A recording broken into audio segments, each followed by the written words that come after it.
Hello and welcome back. I am here again, you know it, with a solo episode. And I'm super excited about this episode this week because this topic was brought to me by a friend.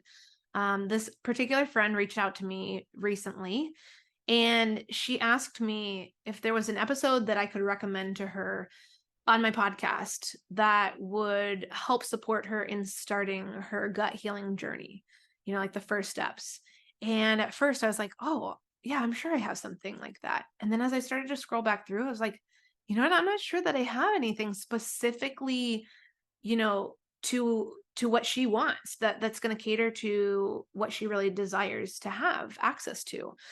So here I am creating that episode in real time. And, it made me think if she's asking for this, then I can't imagine how many others, maybe even you that's listening in, might also be secretly wanting this too. And so I hope if that's you, that this provides you the support that you are hopefully looking for to get started on that healing journey. And I also just want to, share with you too that, the healing journey, gut health journey specifically, gut healing journey is not one for the faint of heart, right? There's a lot of ups and downs, highs and lows, right? That you will go through during this journey. And so I just want to, if you're planning on starting a gut healing journey, I just want to first commend you and just shout from the rooftops that you've got this, because you do. And I'm always here for you. If you ever need to talk about anything, or you want to chat about something in particular, my DMs are always open. You can always email me. Um, I just want to be that sounding board for you if I can be, because for most of my healing journey, I didn't have that. And I want to be that for you and for anyone who I can be that for, to support. So let's go ahead and dive in to the 3 steps that I'm going to share with you today. All right. So the first one is going to be to determine your why and to document it. All right. So this why is the reason, or maybe it's more than one reason, the reason or reasons that you want to start your healing journey, right? You may have been holding off for a long time, and girl, I get it, right? I get it. It's daunting, it's scary. But why is now the time in which you want to start? And that why is going to deep root you in your commitment and determination to support yourself in this healing process. And so again, you need to write that somewhere, whether it be in your phone, whether it be in a notebook, whether it be on a poster or a whiteboard. I personally would encourage you to put it somewhere where you will see it. Oftentimes when I am doing this work for myself, I will put it on a post-it note and put it on my refrigerator, because we're always going to the refrigerator, right? For something. And that just allows me to constantly see it, right? So that I can come back to it in my brain and reflect upon it and remember my why. And then I also would suggest to you that you jot down and document how you're currently feeling, not only physically, but emotionally, right? Like how are you feeling currently? And so again, that could be physically, it could be the bloating, it could be the acid reflux, it could be the burping, it could be the nausea, it could be diarrhea, constipation. I mean, the list goes on and on, right? But it also could be the emotional parts of that too, right? Like the depression, the anxiety, the anger, the stress, the fatigue, tiredness, right? The insomnia, like whatever those things are for you. Because those are going to not only, one, motivate you, right? Because you see what your current state of being is doing to you, but it's also going to allow you to look back down the road and think, gosh, look how much better I'm doing now. Like, look at the stuff that has transformed and taken place in my life that has allowed me to live more comfortably, to live a life where I feel so much happier and healthier, right? So I would encourage you to do that, to not only write down your why, because that's going to deep root you in your commitment, but also how are you currently feeling? Both the physicality piece and the emotional piece. And that why, real quick, I want to touch on that before we move to number 2. That why, it is not going to be something surface level, right? It's like I said, it's going to be deep rooted. So a surface level would be like, I want to fit into a size 4 pant again. Okay, that is surface level. And the reason that is because once you achieve that, you're not going to feel like you achieved it, if that makes sense. And I speak this from experience because if you know, I went on my own anorexic journey 10 plus years ago, and I got down to a size 0, right? I wanted that to happen. Like that was part of like me and my distorted thinking. Like I needed to be smaller. I needed to shrink myself. But when I got to that size 0, I still was not happy. And so again, I say that because a size shirt or pant or shorts, whatever it is, or dress is not going to move the needle for you in terms of your happiness and your health, most importantly. That doesn't determine how healthy you are. And so I just want to, share that. I just wanted to share that quickly before we move into the second step. And so the second step would be to examine your habits. Okay. Now, there's really 3 things that I would love for you to examine. The first would be your mental health and mindset. The second would be your movement. And the third would be your current nutritional habits. Okay. If you want to identify your current habits for all 3, awesome. If that's too much, totally get that too. And if that's the case, if it's too much, just select one. Okay. And if you're not sure which to select, I would think about when you are looking at that list, you're writing down each of those categories, right? Your mental health and mindset, your movement, and your nutrition. Which one of those are you like, ooh, like you cringe at? That's probably the one that you need the most support with, right? And there's no shame in that, right? You're doing the work for you. And a lot of people won't do that for themselves, right? You're committing to yourself, and that is applauded day in and day out from me. And it should be applauded from you yourself. Like give yourself a big old pat on the back because again, not everybody is doing that for themselves. And it's super important. So again, I would pick one of those, right? For me personally, mental health and mindset was the biggest thing that changed my trajectory in my healing journey, that moved the needle forward in my healing journey. And for a lot of us, the mental health and mindset piece is quite honestly what puts us into the state of dysbiosis to begin with. Because then it just festers, right? You don't always feel what your feelings and what your mental state is doing to your gut health, but it can drastically impact it in more ways than one. And oftentimes if your mental health is not in a good place, it can definitely severely impact your gut health in a not great way, leading to that dysbiosis, right? So I would suggest starting with the mental health and mindset piece. But again, if you feel like that is something that you've got on lock, then maybe you look to the movement piece. Or if you got both of those on lock, you move to the nutrition piece, because there is one of those, at least one of those, that you need additional support with. And that's what we got to focus on. We've got to focus on something that we can start to incrementally enhance. And again, I'm going to use that term, move the needle, right? A little bit forward, so that we can slowly but surely compound that success over time and see even bigger changes in our life, but even bigger transitions in how we move and how we eat and how we think, right? So after you've selected one of those, then the third step would be for you to then focus on one thing in that category. So let's say you focus on your mental health and mindset, right? Like I suggested might be the go-to for you. If you're not sure which one to start with, maybe you start thinking about and brainstorming a list of what are some things that I could start to do that would support my mental health and mindset in a positive way, right? Because chances are you are not currently talking to yourself and treating yourself in the kindest of ways. Okay. Again, raising my hand here because I speak from experience in me struggling with that myself. So maybe you are going to commit to waking up each morning and just standing in front of the mirror and smiling at yourself, right? And that's it, right?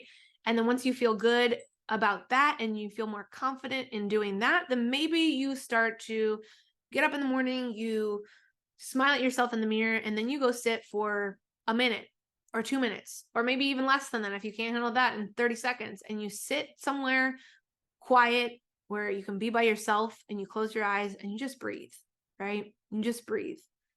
You just hear your heartbeat. You hear any of the white noise around you, right? And maybe this is hard for you at first. And like I said, maybe you start by just doing 30 seconds.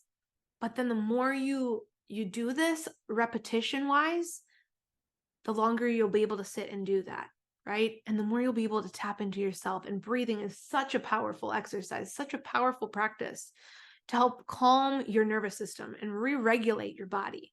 So I would encourage you to potentially try that. But if that's not something that works for you, think of other things that you could do that could support your mindset. Okay. And we could come up with a whole list of things, but that's not the point of this episode today.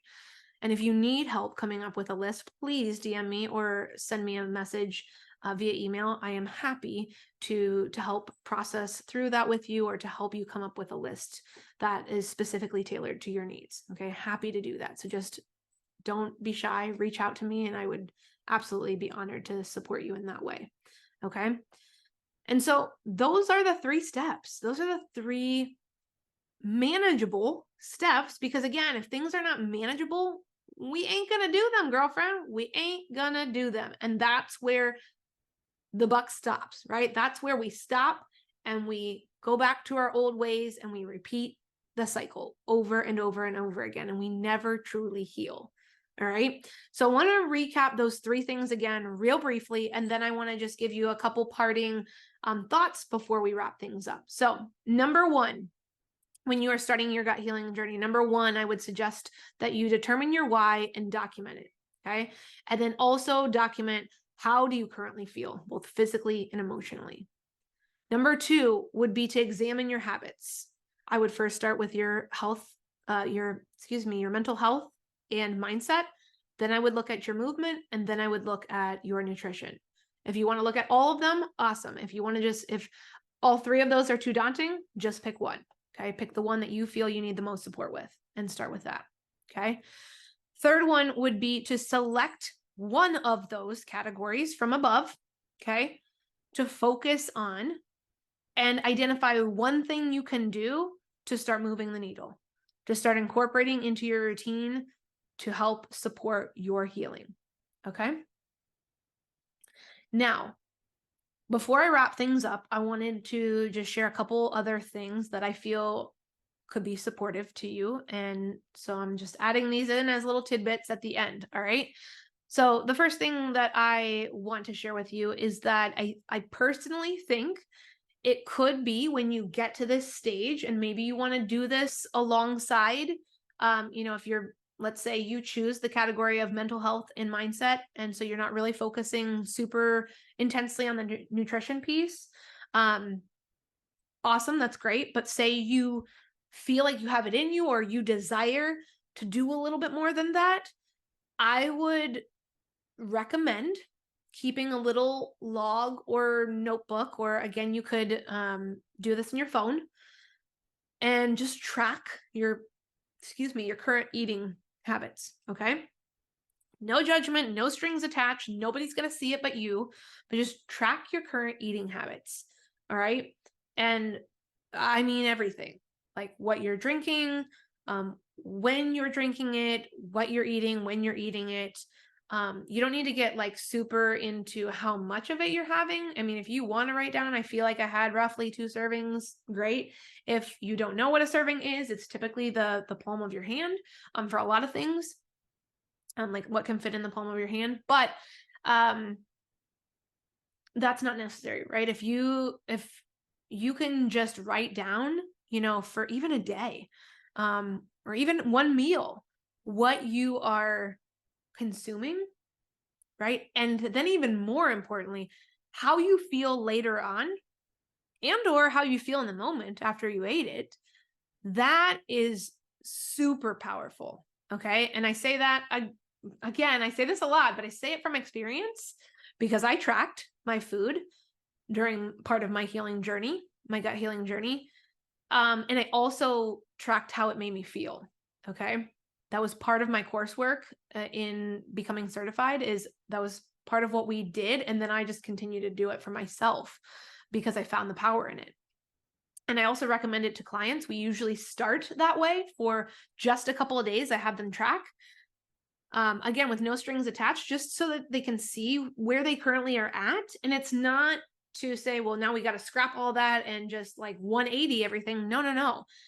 It's so that we can see what incremental changes we can make from that, right? Because we're not about going from 0 to hero. We're about making manageable steps in the right direction, moving forward in the right direction.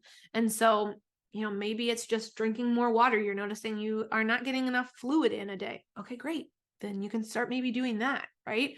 Or maybe you notice you're just mindlessly snacking while you're watching TV. Okay, well, maybe you are more cognizant when you are watching TV, and maybe you end up doing something with your hands, right? Whether you're a knitter or a crocheter, or maybe you're doing a puzzle, or you're typing something out on, maybe you're creating a Canva graphic. If you're an entrepreneur, hello, shout out to all our entrepreneurs. Whatever it is, right?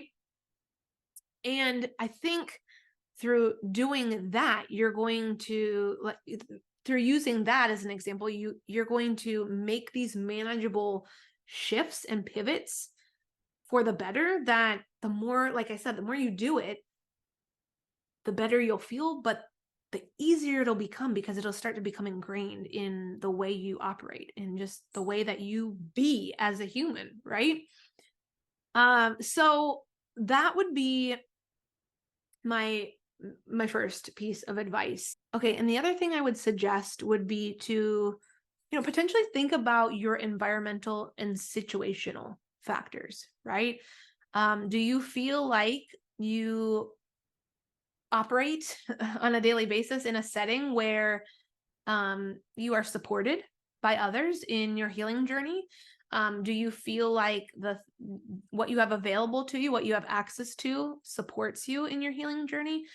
Because if not, you can start to think about the people you hang around with, right? Maybe there are some people that you need to distance yourself from while you are going through your healing journey, because they just don't get it, or they just are not going to be there to support you in the way that you need to be supported, right? In terms of, the environment around you, could be people, like I just said, situational or environmental. They're both, people are factored into both of those equations. But you could also look at environment as like, what are the things that I surround myself with, right? Like, do I purchase things that are enabling certain behaviors? And again, it's okay if that's the case, right? Or, do I live in an area where there's not very many places for me to get out and move my body? Okay, well, then maybe I'm going to have to make more of a conscious effort to get out and move. And so maybe I'm going to actually have to drive to a park or drive to a location where I can move my body, right? So I think those things are really important to just factor in when you're starting your healing journey too. So I say these things so that you can, think about, had a big picture, how your holistic healing journey truly is holistic. There are all these pieces and parts that go in to the healing journey. And so, I think we really need to be mindful of all the things at play here as we embark on this journey. And lastly, I'll leave you with this. I say this all the time, but you are the best detective for your body. Nobody, not even the best doctor out there, can be the best detective for you. Okay. You are your best detective. And so I encourage you to think about what's going on in your body when you're feeling certain things. Think about situations that are causing you to feel certain ways. Tap in and tune in to your body, because when I started to do that, when I started to actually feel what my body was feeling like as I was eating food, and feel the feelings that my body felt after I ate food and whether it was pleasant or not, I can tell you it was a huge game changer for me. And now I can't not think of that. It's just ingrained in me, right? So I went from one end of the spectrum where I would just shovel food in and not even know how it was making me feel, to now whenever I eat, I'm always able to tap into that. And that is a learned skill. That is something you have to learn over time. And I can help you and support you and guide you through that. If need be, I'm always willing to do that. But, just know that you truly are your best detective, and you can heal yourself. You can. I mean, I'm living proof, and there are so many more women and men out there that are living proof of it as well.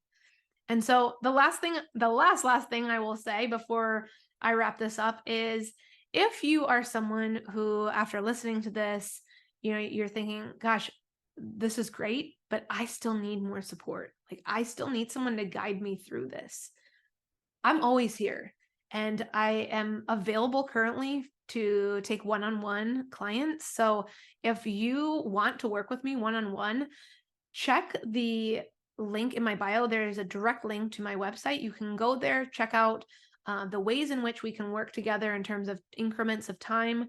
I have one course that is focused on mindset that you could, purchase for yourself if you wanted to start there and just, start the journey on your own, but mindset wise.